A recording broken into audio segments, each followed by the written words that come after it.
به آلای کردستان و جبو پشتوانی تیم کردستان هاتنه. یاریا فینال جام باجار بوخومی آلمانیای دنافبرا یانه سی اف کردستان بوخوم و ایسی وایتمار 45. تیم فوتبال یا کردستان یا به تریکوی رنگ کسک یاریه دکه به پرانی جو کردین روش آوای کردستان نه لیج باکور و باشور هر وها راهنه رو چند یاریزان جنتوی اندنجی هنه.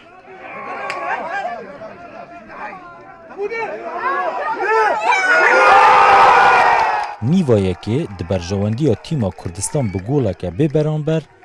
بداوی هات.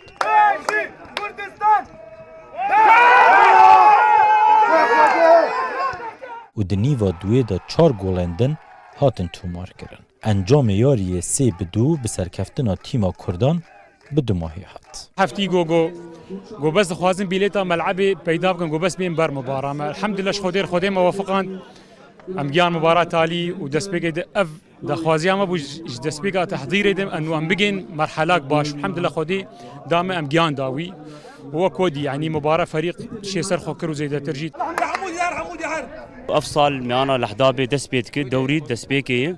وأم لعبة ما فريق فيهم دركب الليغا بنتر لانز ليغا لعبة محمد باشن جبولهم طموحامة مدين دركب لانز ليغا أفتو محامي راهنر تیمی جحلب سوریای و اوی خلاته به پینگاوا ایکی دریه که دریج دا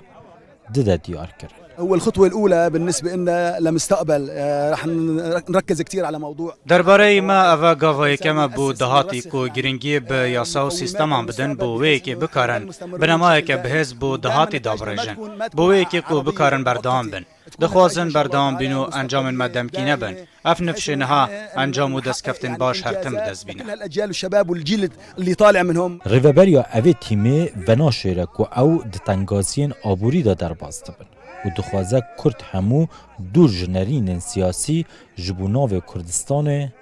کار بکن. هناك اهلیا آبوری دام که ماسیمه هنا لیبلاتی کرد پشتامه بگری امی هی پیشتر بکن هیوی ما مزنن از هیوی ما کرد همو وكفي فريقا ما نا بارتيك نا آلك نا تشتك سرش بوني كردستاني سرش بوني نافي كردستاني مخاباتي تكن ددما درباز بويدا دناف كردن لألمانيا دجين آواكرنا تيمين فوتبال بويا ديار ده سناشينو روداو ألمانيا